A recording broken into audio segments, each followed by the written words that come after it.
Yes people, good morning, good afternoon, good evening to all of you. कैसे सब लोग? Hope so आप सब लोग बहुत बढ़िया रहेंगे। मैं बता दूं, मैं भी बहुत अच्छा हूं।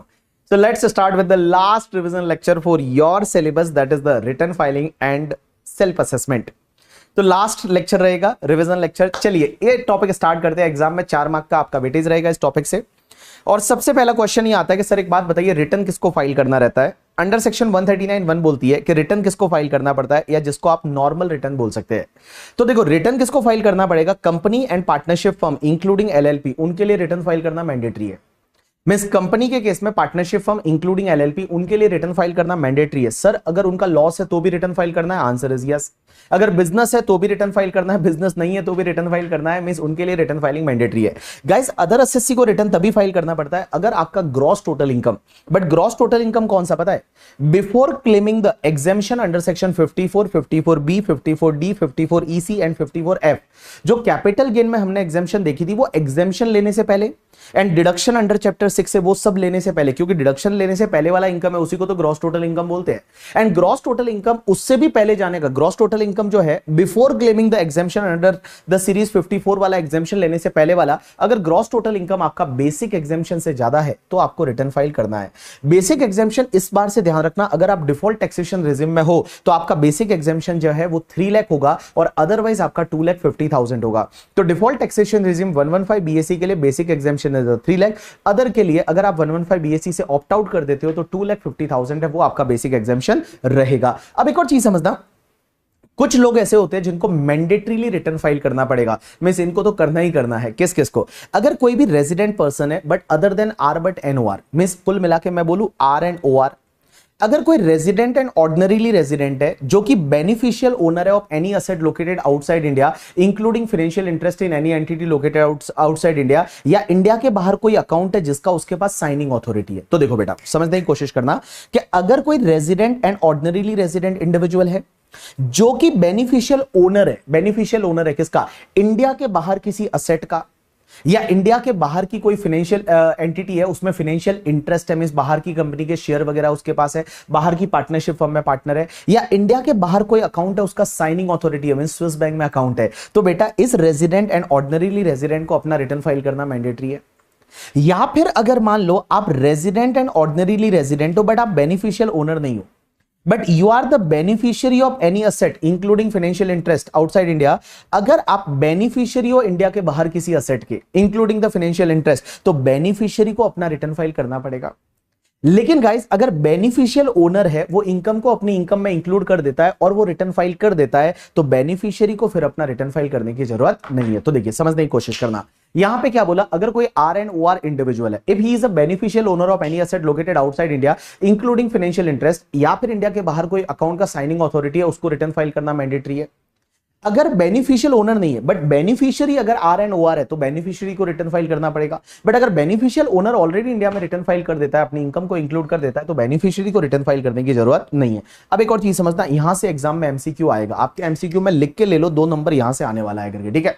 देखो, कुछ लोग ऐसे हैं जिनको रिटर्न फाइल करना मैंडेटरी है। सबसे पहला, अगर आपका कोई भी करंट अकाउंट है, मींस एक या एक से ज्यादा करंट अकाउंट या अकाउंट्स है, और उस करंट अकाउंट में पूरे साल में मिला के 1 करोड़ से ज्यादा डिपॉजिट हुआ है, आपको रिटर्न फाइल करना मैंडेटरी है।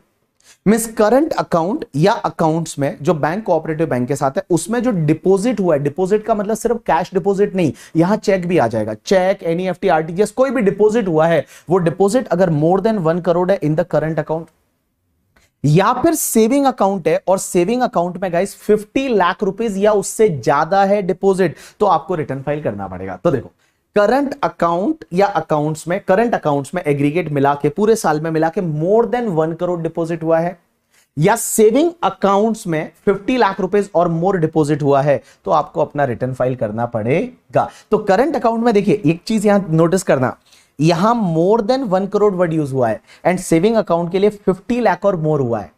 तो एक चीज समझना, अगर करंट अकाउंट में एग्जैक्टली 1 करोड़ है ना, तो रिटर्न फाइल नहीं करना, बट सेविंग अकाउंट में एग्जैक्टली 50 लाख है तो भी आपको रिटर्न फाइल करना पड़ेगा। बट करंट अकाउंट में 1 करोड़ 1 रुपीज है तो फिर आपको रिटर्न फाइल करना पड़ेगा। दूसरा, अगर आप किसी के फॉरेन ट्रेवल पे पूरे साल में मिला के 2 लाख से ज्यादा का खर्चा करते हैं, खुद के फॉरेन ट्रेवल पे या किसी और के फॉरेन ट्रेवल पे आप 2 लाख से ज्यादा का खर्चा करते हैं साल में मिला के, आपको रिटर्न फाइल करना पड़ेगा।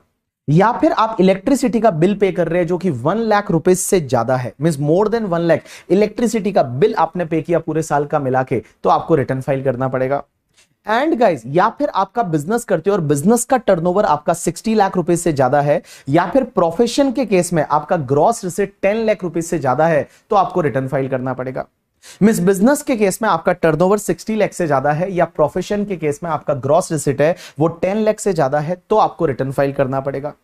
या फिर आपका जो टीडीएस टीसीएस कटा है, डिडक्ट हुआ है, वो 25,000 रुपीज या उससे ज्यादा है, एंड सीनियर सिटीजन के केस में 50,000 रुपीज या उससे ज्यादा है, तो आपको रिटर्न फाइल करना पड़ेगा। तो देखो रिटर्न किस किस को यहां पे और फाइल करना पड़ेगा। सबसे पहला, करंट अकाउंट में 1 करोड़ से ज्यादा का डिपॉजिट होना, सेविंग अकाउंट में 50 लाख या उससे ज्यादा का डिपॉजिट होना, फॉरेन स्पेंड फॉरेन ट्रेवल पे 2 लाख से ज्यादा, इलेक्ट्रिसिटी एक्सपेंडिचर पे 1 लाख से ज्यादा का स्पेंड हुआ, या फिर आपके बिजनेस का टर्नओवर 60 लाख से ज्यादा है, प्रोफेशन का ग्रॉस रिसीट 10 लाख से ज्यादा है, या फिर आपका जो टीडीएस टीसीएस डिडक्ट कलेक्ट हुआ है वो अगर 25,000 या उससे ज्यादा है, सीनियर सिटीजन के केस में 50,000 या उससे ज्यादा है, तो आपको रिटर्न फाइल करना पड़ेगा। अब एक और चीज समझना, रिटर्न फाइलिंग की ड्यू डेट क्या होगी। तो रिटर्न फाइलिंग की ड्यू डेट में आप ऐसे याद रखेंगे कि सबसे पहले जो कैप वाले लोग हैं, CAP, सी का मतलब होता है कंपनी के लिए, ए का मतलब होता है person required to audit their books of accounts under income tax act और अंडर एनी अदर लॉ। आप ऐसे याद रखो, ए का मतलब ऑडिट पार्टी जिसकी ऑडिट होती है, एंड गाइस पी का मतलब कोई भी ऐसा पार्टनर किसी फर्म का जिसके फर्म की ऑडिट होती है। तो देखो फर्म की ऑडिट होती है तो उसके पार्टनर के लिए भी ड्यू डेट हो जाएगी 31 अक्टूबर ऑफ असेसमेंट ईयर। आप क्या याद रखोगे, देखो कि कैप वाले लोग, सी का मतलब कंपनी, ए का मतलब जिसकी ऑडिट होती है, पी का मतलब पार्टनर ऑफ द फर्म और फर्म की ऑडिट होती है, इन तीनों के लिए 31 अक्टूबर ऑफ असेसमेंट ईयर है, वो रिटर्न फाइलिंग की ड्यू डेट होगी। अगर किसी पे ट्रांसफर प्राइसिंग लगता है जो कि सीए फाइनल में आएगा, तो उसके लिए 30 November of assessment year, and बाकी जितने भी लोग हैं उनके लिए 31 जुलाई ऑफ असेसमेंट ईयर है, वो रिटर्न फाइलिंग की ड्यू डेट होगी। उसके बाद नेक्स्ट सेक्शन आती है 139(1)(c). 139(1)(c) क्या बोलती है, हमारी सेंट्रल गवर्नमेंट के पास ये पावर है कि सेंट्रल गवर्नमेंट चाहे तो किसी लोगों को रिटर्न फाइल करने से एग्जेम्प्ट कर सकती है। क्या उन्होंने कर रखा है? आंसर इज यस, वो सब सीए फाइनल में आएगा। नेक्स्ट सेक्शन आती है 139(3), that is the loss return. Loss return का मतलब होता है कि अगर मान लो आपको लॉस हो गया, तो क्या लॉस के केस में भी रिटर्न फाइल करना पड़ेगा या नहीं करना पड़ेगा। तो एक बात बताऊं, अगर आपको लॉस होता है अंडर द हेड पीजीबीपी या under the head capital gain या ओनिंग एंड मेंटेनिंग रिसोर्सेज, मैंने क्या बोला, आपको लॉस होता है under the head PGBP, under the head capital gain या ओनिंग एंड मेंटेनिंग रिसोर्सेज का लॉस होता है, तो आपको रिटर्न टाइम पे फाइल करना पड़ेगा। उस रिटर्न टाइम पे, उस ईयर का रिटर्न टाइम पे फाइल करना पड़ेगा। अगर टाइम पे फाइल नहीं किया तो वो लॉसेस को आप कैरी फॉरवर्ड नहीं कर पाओगे, वो लॉसेस को आप कैरी फॉरवर्ड नहीं कर पाओगे। लेकिन गाइस ध्यान रखना, जो भी तुम्हारा हाउस प्रॉपर्टी का लॉस है एंड तुम्हारा अनएब्सॉर्ब डेप्रीशिएशन है, वो आप कैरी फॉरवर्ड कर सकते हो भले आपने लेट रिटर्न फाइल किया। तो मैंने क्या बोला समझना, अगर आपको लॉस हो गया तो लॉस के केस में सेक्शन 80 टांग अड़ाती है। सेक्शन 80 बोलती है कि बिजनेस का लॉस, कैपिटल गेन हेड का loss and owning and maintaining resources का लॉस है, तो आपको रिटर्न है वो उस साल का रिटर्न फाइलिंग की ड्यू डेट तक फाइल करना ही पड़ेगा। अगर आपने नहीं किया तो वो लॉसेस को आप क्या नहीं कर सकते, कैरी फॉरवर्ड नहीं कर सकते। क्या हम सेट ऑफ कर सकते हैं? यस, सेट ऑफ कर सकते हैं, बट आप कैरी फॉरवर्ड नहीं कर सकते। लेकिन हाउस प्रॉपर्टी का लॉस एंड अनएब्सॉर्ब डेप्रीशिएशन है, वो आप कैरी फॉरवर्ड कर सकते हैं। चलिए उसके बाद एक सेक्शन आती है 139(4), belated return. Sir return filing का ड्यू डेट है वो तो 31 जुलाई, 31 अक्टूबर, 30 नवंबर है, क्या उसके बाद भी रिटर्न फाइल कर सकते हैं? Answer is yes. अगर आप 139(1) की ड्यू डेट चली गई तो आप बिलेटेड रिटर्न फाइल कर सकते हैं, बट बिलेटेड रिटर्न कब तक फाइल कर सकते हैं पता है? Only till 31 December of assessment year. Means assessment year की जो 31 दिसंबर रहेगी ना, जैसे आपका असेसमेंट ईयर 24-25 है, तो टिल 31 दिसंबर 24 तक। सो 31 दिसंबर ऑफ असेसमेंट ईयर और before completion of assessment, which ever is earlier है, तब तक आप बिलेटेड रिटर्न फाइल कर सकते हैं। तो एक बात बताओ, अगर आपकी ड्यू डेट है वो 31 जुलाई थी, तो जुलाई मिस कर गया, तो अगस्त, सितंबर, अक्टूबर, नवंबर, दिसंबर 5 महीने का एक्स्ट्रा टाइम मिलेगा। अगर 31 अक्टूबर था तो नवंबर, दिसंबर ओनली 2 मंथ का टाइम मिला। एंड गाइस अगर 30 नवंबर ही था तो सिर्फ 1 महीने का आपको टाइम मिलता है बिलेटेड रिटर्न फाइल करने के लिए। तो बिलेटेड रिटर्न कब तक फाइल कर सकते हैं? आपको याद रखना है, that is 31 December of assessment year और before completion of assessment, whichever is earlier. ये बिफोर कंप्लीशन ऑफ असेसमेंट क्या होता है, ये सीए फाइनल में आएगा, अभी के लिए आप इसको छोड़ दीजिए। अब एक चीज समझना, अगर आप लेट रिटर्न फाइल करते हो तो आपके साथ क्या क्या हो सकता है। तो अगर आप लेट रिटर्न फाइल करते हो तो एक तो आपके जो लॉसेज है PGBP, capital gain, owning maintaining resources के, वो आप कैरी फॉरवर्ड नहीं कर सकते। दूसरा अपन ने डिडक्शन टॉपिक में पढ़ा था 80 double J double A, 80 QQB, 80 RRB and 10 double A के डिडक्शन आप नहीं ले सकते अगर आपने लेट रिटर्न फाइल किया तो। एक बेटा अगर लेट रिटर्न फाइल करोगे तो 234A का इंटरेस्ट लगना चालू हो जाता है 1% पर मंथ और part of the month. And guys अगर आप लेट रिटर्न फाइल करोगे तो आपको 5,000 रुपए का फीस लगता है अंडर सेक्शन 234F का। लेकिन आपकी अगर नेट टैक्सेबल इनकम 5 लाख से ज्यादा नहीं है तो उसमें 1,000 रुपीज का आपको फीस लगेगा। अब एक और चीज समझना, सेक्शन 139(5) रिवाइज रिटर्न। अगर आपने पहले रिटर्न फाइल किया था बट उसमें कोई मिस्टेक हो गया, ओमिशन हो गया, तो क्या हम रिवाइज कर सकते हैं? आंसर इज यस, आप कर सकते हैं। तो रिवाइज रिटर्न आप कर सकते हैं। तो आपने पहले रिटर्न 139(1) में, 139(3) में या 139(4) में फाइल किया था और उसमें कुछ मिस्टेक हो गया, ओमिशन हो गया, तो आप उस रिटर्न को रिवाइज कर सकते हैं।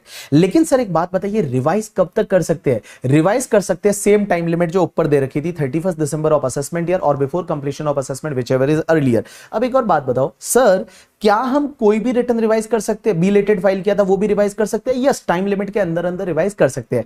कितनी बार रिवाइज कर सकते हैं? कितनी भी बार रिवाइज करो। मॉर्निंग में चाय पीते टाइम, आफ्टरनून में अगर आपको खाना खाते टाइम, रात को नींद नहीं आ रही है तब, वो रिप्लाई नहीं कर रही है तब, जब चाहे जितनी बार रिवाइज कर सकते हैं, बट टाइम लिमिट के अंदर अंदर।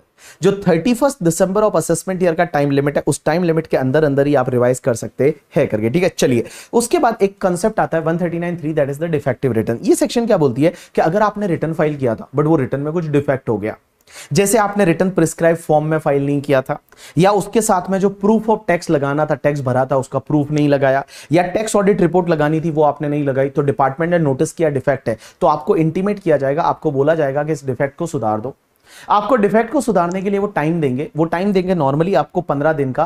15 दिन में आपको डिफेक्ट को सुधारना है, बट अगर आप एक्स्ट्रा टाइम मांगते हो तो आपको एक्स्ट्रा टाइम भी यहां पे मिल सकता है। लेकिन आपने अगर डिफेक्ट को नहीं सुधारा तो फिर डिपार्टमेंट उसको इनवैलिड रिटर्न मान लेगा। इनवैलिड रिटर्न का मतलब होता है जैसे आपने रिटर्न फाइल किया ही नहीं है। इनवैलिड रिटर्न का मतलब होता है जैसे आपने रिटर्न फाइल किया ही नहीं है। चलिए नेक्स्ट सेक्शन आती है 139A, that is the PAN number. अब एक बात समझना, पेन नंबर किस किस को लेना है। तो ये सेक्शन बोलती है पेन नंबर किसको लेना है। सबसे पहले अगर आपकी टोटल इनकम जो है, नेट टैक्सेबल इनकम, वो बेसिक एग्जेम्पशन से ज्यादा हो गई। बेसिक एग्जेम्पशन का मतलब 115 BSc में 3 लाख, अदरवाइज आपका 2,50,000।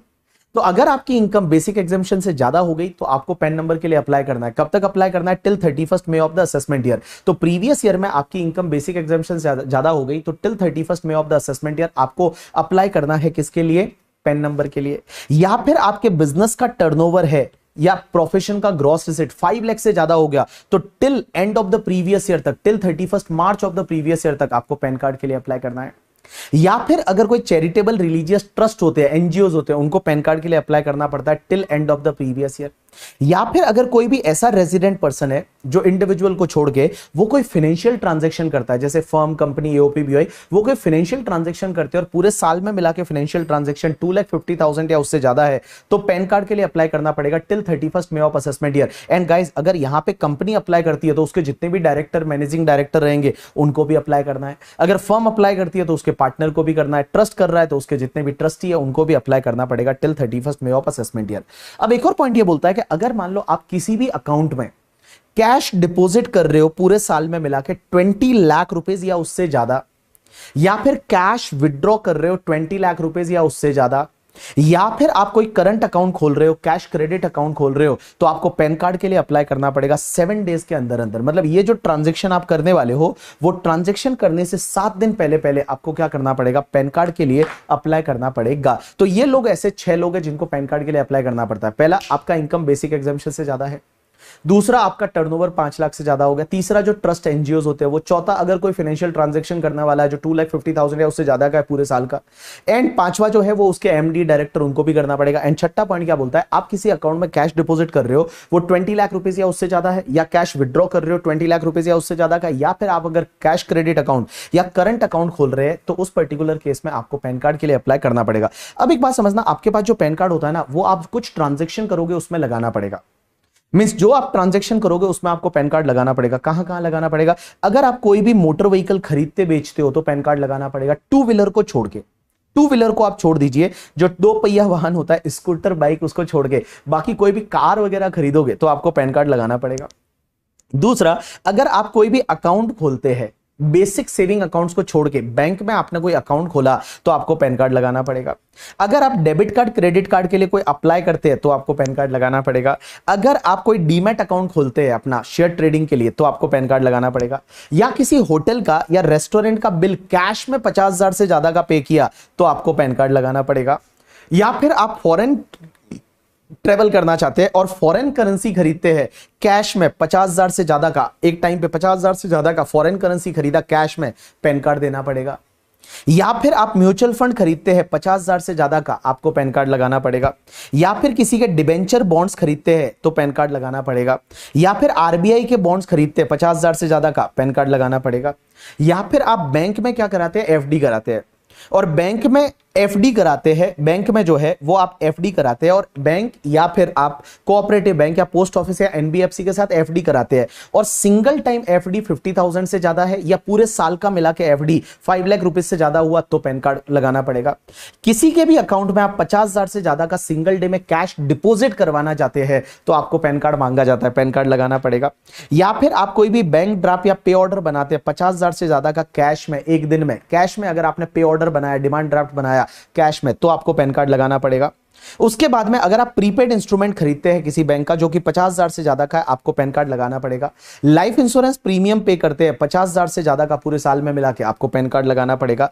या फिर आप सेल और परचेज ऑफ सिक्योरिटी करते हैं, अनलिस्टेड शेयर और कमोडिटी, किसी भी कंपनी के 1 लाख से ज्यादा के अगर आप सेल और परचेज करते हैं सिक्योरिटी को, मींस शेयर खरीदे 1 लाख से ज्यादा के, तो आपको पैन कार्ड लगाना पड़ेगा। एंड गाइस, अगर आप इमूवेबल प्रॉपर्टी का सेल और परचेज करते हैं जिसका अमाउंट या फिर स्टैंप ड्यूटी वैल्यू 10 लाख से ज्यादा है तो आपको पैन कार्ड लगाना पड़ेगा। एंड दूसरा, अगर आप सेल या परचेज कोई भी सर्विस करते हैं, गुड्स करते हैं जिसका अमाउंट 2 लाख से ज्यादा है पर ट्रांजैक्शन तो आपको पैन कार्ड लगाना पड़ेगा। तो 2 लाख से ज्यादा का अगर कोई ट्रांजैक्शन है और आप अगर कर रहे हैं परचेज या सेल का और सिंगल ट्रांजैक्शन 2 लाख से ज्यादा का है तो आपको पैन कार्ड लगाना पड़ेगा। अब एक चीज समझना, कुछ लोग ऐसे होते हैं जिनको पैन कार्ड लगाने की जरूरत नहीं है, माइनर ये सब ट्रांजैक्शन कर सकता है, उसको अपने पेरेंट्स या गार्डियन का पैन कार्ड लगाना पड़ता है। अब एक और चीज समझना, आगे जाके आपका पैन और आधार इंटरचेंजेबल हो जाएगा। अब ये इंटरचेंजेबल का मतलब क्या होता है समझने की कोशिश करना ऑल पीपल। इन्होंने बोला कि अगर मान लो आपने पैन और आधार को दोनों को लिंक करा दिया है, गुलू करा दिया है, दोनों को पैन कार्ड आधार कार्ड को लिंक करा दिया है, तो जहां जहां पे पैन देना है ना वहां पे सिर्फ आप आधार कार्ड दोगे, चलेगा, कोई दिक्कत नहीं। या फिर मान लो आपने पैन और आधार को लिंक नहीं करा, आपके पास पैन कार्ड है ही नहीं, जैसे मेरी मम्मी के पास पैन कार्ड नहीं है, तो मेरी मम्मी के पास में पैन कार्ड नहीं है, मेरी मम्मी है, मेरी मम्मी के पास मान लो पैन कार्ड ही नहीं है, तो मेरी मम्मी के पास पैन कार्ड नहीं है, बट मेरी मम्मी ने क्या किया, इसमें से कोई ट्रांजैक्शन किया और मेरी मम्मी ने आधार कार्ड दे दिया, तो इनकम टैक्स डिपार्टमेंट क्या करेगा, अगर आपने आधार कार्ड दिया है ना तो वो ये मान लेंगे कि आपने पैन कार्ड के लिए अप्लाई किया है और ऑटोमेटिकली आपको पैन कार्ड अलॉट कर देंगे without any documentation, without any fees, ना तो पैसा लगेगा ना डॉक्यूमेंट लगेगा, फ्री में आपको पैन कार्ड है वो मिल जाएगा करके। ठीक है, चलिए अब एक और चीज समझना बेटा, यहां पे पॉइंट नंबर 6 में जो है, जो पॉइंट नंबर 6 में ये जो ट्रांजैक्शन दे रखे थे इधर, ये जो ट्रांजैक्शन यहां पे दे रखे थे ना, जब आप कैश डिपॉजिट करते हो 20 लाख से ज्यादा है, विड्रॉ करते हो, या पैन कार्ड तो लगाना पड़ेगा, उसके साथ साथ आपको ऑथेंटिकेट भी करना पड़ेगा कि ये आप ही का है या नहीं। मींस ऑथेंटिकेट करना पड़ेगा, मींस वहां पे हो सकता है वो थंब लगाना पड़ेगा कि ये आप ही का अकाउंट है या नहीं, और वो सब ऑथेंटिकेशन वगैरह होगा। अब एक और चीज समझना, पैन कार्ड अगर मान लो कहीं पे, पहली चीज तो आपको पैन कार्ड लगाना था, आपने नहीं लगाया तो 10,000 रुपए का पेनल्टी लगेगा। दूसरा, अगर मान लो आपको जो पैन कार्ड या आधार कार्ड लगाना था आपने गलत लगा दिया तो आपको 10,000 का पेनल्टी लगेगा। या फिर आपको कोई ट्रांजैक्शन को ऑथेंटिकेट करना था और वो पैन कार्ड आप ऑथेंटिकेट नहीं कर पाए तो आपको 10,000 का पेनल्टी लगेगा। एंड गाइस, आगे वाला बंदा जो बैंक वगैरह है उसको देखना था कि ऑथेंटिकेट किया हुआ है या नहीं, अगर उन्होंने कुछ गलती की तो उनको 10,000 रुपए का पेनल्टी लग जाएगा। पेनल्टी वाला पार्ट है वो आप छोड़ सकते हैं, कोई दिक्कत नहीं है। चलिए उसके बाद आधार नंबर, सेक्शन 139AA क्या बोलती है बताए, कि अगर आप 1 जुलाई 2017 या उसके बाद या तो आप कोई भी पैन कार्ड के लिए अप्लाई करते हैं या फिर आप कोई भी रिटर्न फाइल करते हैं तो आपको क्या करना पड़ेगा, आधार नंबर लगाना पड़ेगा। अगर आप आधार लेने के लिए एलिजिबल है और आप 1 जुलाई 2017 या उसके बाद में या तो आप पैन कार्ड के लिए अप्लाई करते हैं या रिटर्न फाइल करते हैं, आपको आधार नंबर या आधार का एप्लीकेशन आईडी है वो आपको लगाना पड़ेगा। लेकिन अगर आपके पास ऑलरेडी पहले से पैन है तो पहले से पैन है तो आपको क्या करना पड़ेगा, उस पैन को आधार कार्ड से लिंक कराना पड़ेगा टिल 31 मार्च 2022 तक। सो टिल 31 मार्च 2022 तक आपको क्या कराना पड़ेगा, लिंक कराना पड़ेगा। अगर लिंक नहीं कराओगे तो उसके बाद में आपका पैन कार्ड इनऑपरेटिव हो जाएगा। अब एक और चीज समझना, ये लिंकेज वाला वगैरह जो है ये बेटा 4 लोगों पे ये सेक्शन नहीं लगेगी। किस किस पे? अगर कोई पर्सन जम्मू कश्मीर मेघालय एंड आसाम में रह रहा है, अगर उसके पास आधार कार्ड ही नहीं है तो उस पे ये सेक्शन नहीं लगेगी। या फिर कोई भी पर्सन नॉन रेजिडेंट है as per income tax act, या फिर नॉन इंडियन सिटीजन है as per non Indian citizen है, या नॉन रेजिडेंट है, या कोई बंदा ऐसा है जो जम्मू कश्मीर मेघालय आसाम में रहता है, या फिर कोई ऐसा इंडिविजुअल है जिसका 80 ईयर्स या उससे ज्यादा का एज हो चुका है। गाइज 80 ईयर्स या उससे ज्यादा का एज हो गया है तो अपने आप को भगवान की भक्ति में लीन कराना पड़ता है, उनसे लिंक कराना है, आधार पेन लिंक कराने की जरूरत नहीं है। अब एक चीज समझना, ये लिंक कराने की लास्ट डेट है ना, ये 31 मार्च 2022 थी। लेकिन इन्होंने बोला कि अगर आप 31 मार्च 2023 तक भी अगर आप लिंक करा देते तो आप पे नेगेटिव कॉन्सिक्वेंसेज नहीं आएंगे। लेकिन गाइस फिर इन्होंने क्या किया, 1 जुलाई 2023 से उन्होंने नेगेटिव कॉन्सिक्वेंसेज डाल दिए। पहले तो बोला था कि हम 1 अप्रैल 2023 से नेगेटिव कॉन्सिक्वेंसेज डालेंगे, बट उन्होंने फिर डेट को बढ़ाया और अब 1 जुलाई 2023 से आप पे नेगेटिव कॉन्सिक्वेंसेज चालू हो जाएंगे। नेगेटिव कॉन्सिक्वेंसेज क्या होंगे? अगर आपने पैन और आधार को लिंक नहीं कराया तो उस पर्टिकुलर केस में क्या होगा, आपका केवाईसी कंप्लीट नहीं होगा। अगर आपका कोई इनकम टैक्स का रिफंड आ रहा है तो रिफंड भी नहीं आएगा करके, ठीक है, जहां पैन नंबर ऐसा ही माना जाएगा पैन नंबर आपका गलत है, तो ऐसा होगा। अब एक बात समझना, आज भी क्या हम पैन और आधार को लिंक करा सकते हैं? आंसर इज यस, आप करा सकते हैं। आपको 1000 रुपए का फीस लगता है, अगर आपको याद रहेगा 1000 रुपए का फीस लगता है। 1000 रुपए का फीस देके आज भी आप अपने पैन कार्ड और आधार कार्ड को लिंक करा सकते हैं। चलिए, एक सेक्शन होती है 139B, that is the tax return preparer या टीआरपी। अब क्या होता है, देखो इंडिया में बहुत सारे ऐसे लोग हैं जो अपना रिटर्न फाइल नहीं करते। क्यों नहीं करते? बिकॉज बेचारों को पता ही नहीं है। तो सीबीडीटी का एक स्कीम होता है जिसको बोला जाता है टीआरपी, टैक्स रिटर्न प्रिपेरर, और वो स्कीम ये बोलता है कि सीबीडीटी कुछ इंडिविजुअल ऐसे होते हैं जिनका कुछ एग्जाम लेके उनको थोड़ा ट्रेनिंग देके और लोगों को रिटर्न फाइल करने के लिए उनको बोलेंगे कि मोटिवेट करो, उनको टीआरपी बना सकता है। अब क्वेश्चन यहां आता है टीआरपी कौन बन सकता है? टीआरपी कोई भी इंडिविजुअल बन सकता है, कोई भी इंडिविजुअल बन सकता है जिसके पास गाइस या तो इंटरमीडिएट सीए का क्लियर है, या सीएमए या सीएस का इंटरमीडिएट क्लियर है, या कहीं से उसने बैचलर बीकॉम क्लियर है करके, ठीक है, बैचलर डिग्री उसके पास है, तो उस पर्टिकुलर केस में वो टीआरपी बन सकता है। तो टीआरपी कौन बन सकता है? सीए का इंटरमीडिएट या सीएमए या सीएस का इंटरमीडिएट, या फिर उसके पास में बैचलर डिग्री है किसी भी इंडियन यूनिवर्सिटी से, तो वो बंदा टीआरपी बन सकता है। अब एक बात समझना, टीआरपी जो है ना वो सिर्फ इंडिविजुअल होगा वही टीआरपी बन सकता है, बट कुछ लोग ऐसे होते हैं जो टीआरपी नहीं बन सकते। कौन कौन? एक तो चार्टर्ड अकाउंटेंट टीआरपी नहीं बन सकता, दूसरा लीगल प्रैक्टिशनर एडवोकेट टीआरपी नहीं बन सकता, बैंक मैनेजर टीआरपी नहीं बन सकता, एंड गाइस अगर कोई भी एम्प्लॉई है जो ऑलरेडी कहीं जॉब कर रहा है तो वो टीआरपी नहीं बन सकता। अब टीआरपी किसके रिटर्न फाइल कर सकते हैं? किसी के भी रिटर्न टीआरपी फाइल कर सकते हैं, लेकिन टीआरपी दो लोगों के रिटर्न फाइल नहीं कर सकते। एक तो किसी भी कंपनी का रिटर्न टीआरपी फाइल नहीं कर सकता, और दूसरा किसी भी पर्सन की जिसकी ऑडिट होती है उसका रिटर्न टीआरपी फाइल नहीं कर सकता। तो टीआरपी लोगों के रिटर्न फाइल करते हैं, इसमें कंपनी का रिटर्न फाइल नहीं कर सकता, और जिसकी ऑडिट होती है उसका रिटर्न टीआरपी फाइल नहीं कर सकता करके, ठीक है। और टीआरपी जो है वो बेसिकली अगर आप सीबीडीटी का स्कीम देखोगे ना तो सिर्फ इंडिविजुअल एचयूएफ के रिटर्न ही टीआरपी फाइल करते हैं। चलिए, अब एक बात समझना, आपका रिटर्न वेरीफाई कौन करेगा?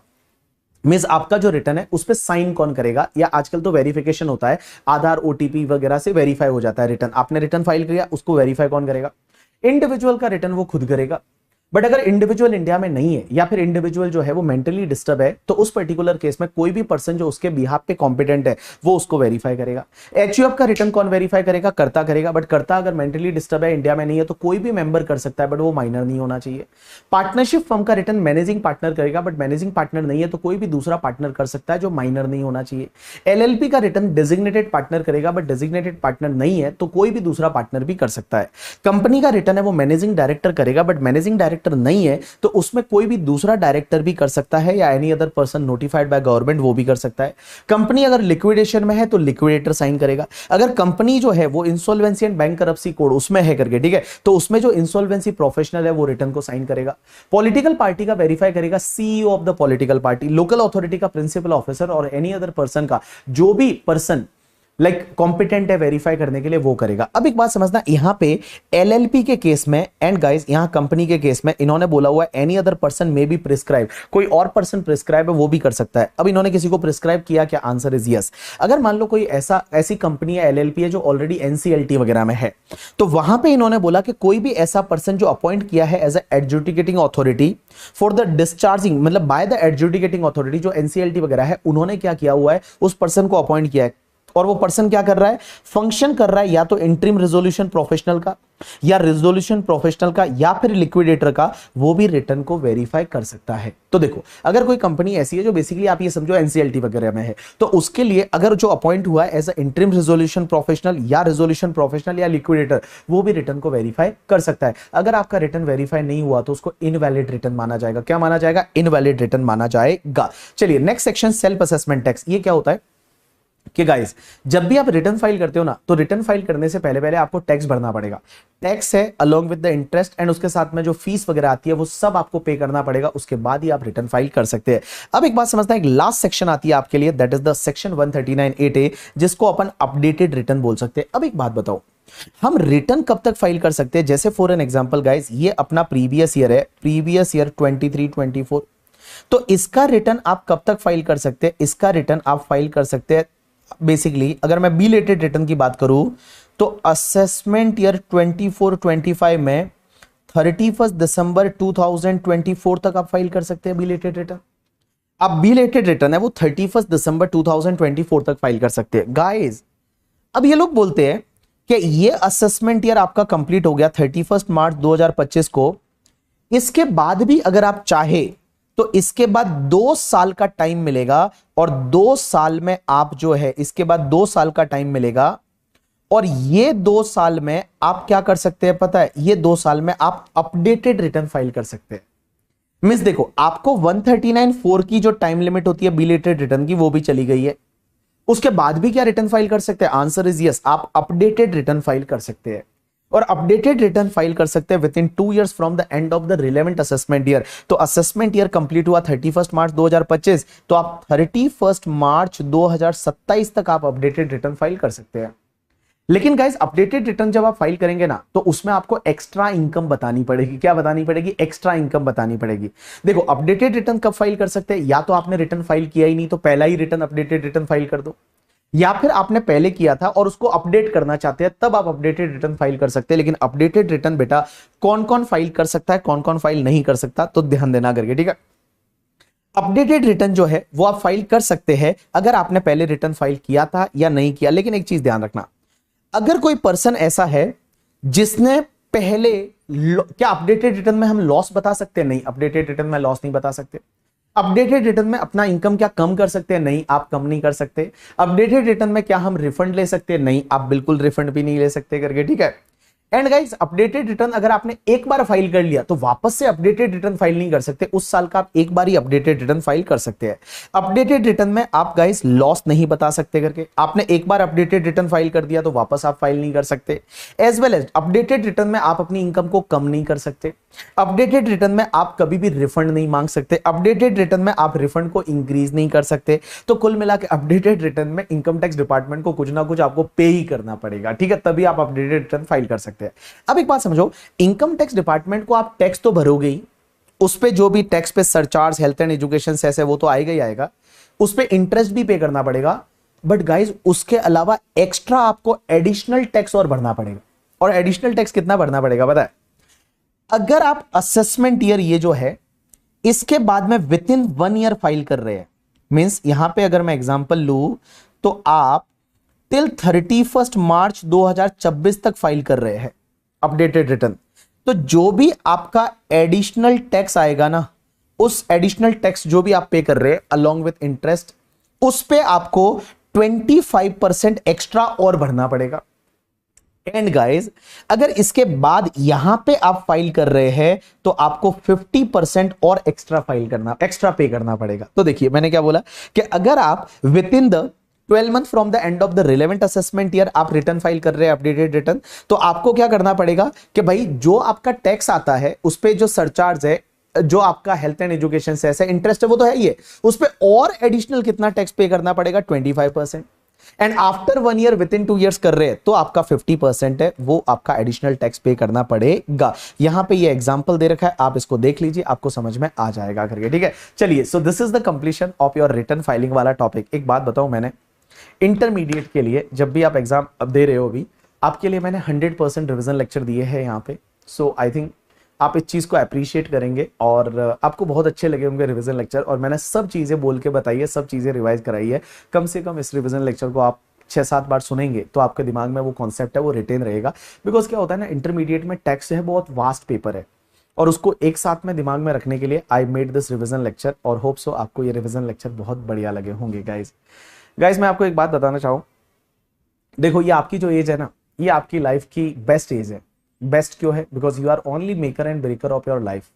आज आप जो कर रहे हो ना, उसी के बेसिस पे डिसाइड होगा कि 10 साल बाद आप कहाँ होने वाले हैं। सो जो भी आप अपना टाइम यूटिलाइज कर रहे हैं, बड़ा वाइजली यूटिलाइज करिए। क्या आप सही जगह यूटिलाइज कर रहे हैं? नहीं, गलत तो नहीं कर रहे कुछ अपने साथ में, अपने को झूठ तो नहीं बोल रहे, अपने साथ चिटिंग तो नहीं कर रहे, क्या आप 100% सही काम कर रहे हैं? नहीं। अगर आप ये सब करोगे और अपने आप को लाइक जो है वो अपना 100% दोगे टुवर्ड्स द एग्जाम, तब आप सीए फाइनल में जाओगे। और एक चीज ध्यान रखना, अभी आपका जो सीए फाइनल का एग्जाम है या आर्टिकलशिप है, वो आर्टिकलशिप कब चालू होगी पता है? जब आप इंटर के दोनों ग्रुप क्लियर कर दोगे। आप अगर क्लियर नहीं करते हो, आप समझिए आप सीए लेट बन रहे हो, और सीए लेट बन रहे मीन्स आपका फाइनेंशियल लॉस हो रहा है। क्योंकि सीए बनने के बाद आजकल 10-12 लाख रुपया मिलता है इनिशियली, अगर ढंग से सीए बने हैं तो 10-12 लाख रुपया मिलता है। अगर अपने जितना लेट करेंगे उतना अपन लॉस कर रहे हैं। और यू नो दैट आप मैं सब हम मिडिल क्लास फैमिली से, हम अपनी फैमिली को बहुत प्यार करते हैं, अपने मम्मी पापा को इतना प्यार करते हैं। उनको जब देखते हैं और अगर वो कहीं से पैसे उधार लाते हैं या उनके ऊपर लोन है, तो अपनी हालत कैसी होती है वो आपको पता है। अपन अपने अंदर कितना दुखी होते हैं यार। अपन चाहते हैं कि अपन फटाफट पैसा कमाए और उनका लोन रीपे करे, उनको अच्छी खुशियां दे पाए, वो जो चाहते हैं वो उनको हम खरीद के दे पाए, उनके लिए लाए। अपन खुद के लिए टाइम स्पेंड करें, खुद जो खरीदना चाहते हैं वो सब करें, अच्छे कपड़े खरीदे, घूमने जाए। ये सब कब होगा पता है आपको? जब आप पास हो जाओगे।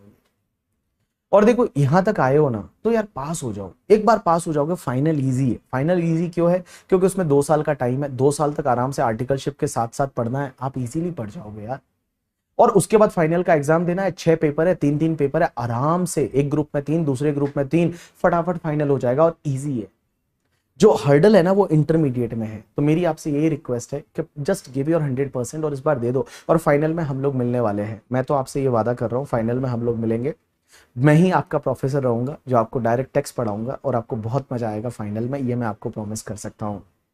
एंड गाइस लाइक हम मिलते रहेंगे, फाइनल में मिलेंगे, उसके बाद सीए बनने के बाद मिलेंगे। क्योंकि किसी ने बोला है जिंदा रहेंगे तो मिलेंगे, बट मैं हमेशा बोलता हूँ हम लोग मिलते रहेंगे तो जिंदा रहेंगे। आप मेरे लिए बहुत ज़्यादा घनिष्ठ हो। और मैं बताऊं, आप जब पास होते हो ना, तो सबसे ज़्यादा खुशी मुझे होती है। मुझे बहुत खुशी होती है, बहुत अच्छा लगता है जब लोग मेहनत करते हैं और पास होते हैं। एंड मैं एक बात बताऊं, देखो 2 तरह के लोग होते हैं सीए में। एक होता है टैलेंटेड, जो बहुत टैलेंटेड है करके, ठीक है, वो थोड़ा सा पढ़ता है पास हो जाता है। लेकिन कुछ लोग ऐसे होते हैं जो मेरे जैसे लोग थे। जब सीए कर रहा था, I was not that intelligent यार। मेरा 10th तक तो कभी फर्स्ट डिवीजन नहीं आया था स्कूल में। I was always a second division वाला बंदा करके, ठीक है। But I was a hard working. मेरे को पता चला कि स्टडी जो है वो उसकी बहुत ज्यादा जरूरत है। इसी से मैं चेंज कर सकता हूँ मेरी लाइफ को, इसके अलावा और कोई तरीका मेरे पास नहीं था। ना मेरे पापा को कोई दुकान था, ना मेरे पास कोई बिजनेस था। पापा खेती करते थे। तो भैया खेती में क्या होता है राजस्थान में, आपको खुद को पता रहेगा क्या कितना बचता है उसमें। तो मैंने सोचा कि नहीं यार, ये एक डिग्री है जिसके बेसिस पे मैं सब चीजें चेंज कर सकता हूँ, और वही मैंने किया। तो मैं आपसे भी यही बोलता हूँ, बिकॉज यही एक तरीका है जिससे यू कैन चेंज इट यार। एंड आप कर सकते हो वो चीज। और हार्डवर्किंग, देख मैं बताऊं ना, हार्डवर्क बहुत ज्यादा जरूरी है। आप भले इंटेलिजेंट नहीं रहे, but if you are hardworking ना, आपने ये देखा होगा बहुत सारे हार्डवर्किंग लोग पास कर जाते हैं एग्जाम को। Because I always say that hard work beat talent when talent does not work hard. अगर हार्डवर्क जो है वो टैलेंट को बीट कर लेगा, अगर टैलेंट ने हार्डवर्क करना छोड़ दिया, तो आप अगर टैलेंटेड हो तो भी हार्डवर्क करना पड़ेगा। एंड अगर आप हार्डवर्किंग हो, अगर आप टैलेंटेड नहीं थे इतने और लाइक मिडल वाले थे, कोई फर्क नहीं पड़ता। मेरे को कोई जरूरत नहीं है रैंक लाने की। आप अगर पास भी हो जाओगे, मेरे को बहुत ज्यादा खुशी होगी। वो रैंक लाओगे ऑब्वियसली ज्यादा खुशी होगी, बट अगर आप पास भी हो जाओगे तो भी बहुत ज्यादा खुशी है। बिकॉज अल्टीमेटली पास होना है। जो आगे PASS लिखा होता है ना, जो वहां पे एग्रीगेट में जब अपन पास हो जाते हैं, बस वो चाहिए, उससे ज्यादा कुछ नहीं चाहिए, ठीक है। सो गाइस, आपको रिवाइज करा के बहुत अच्छा लगा मुझे। आपके साथ मैं रेगुलर बैच में था, आपके साथ मैं फास्ट ट्रैक बैच में था। मुझे बहुत अच्छा लगता है आप लोगों को देख के।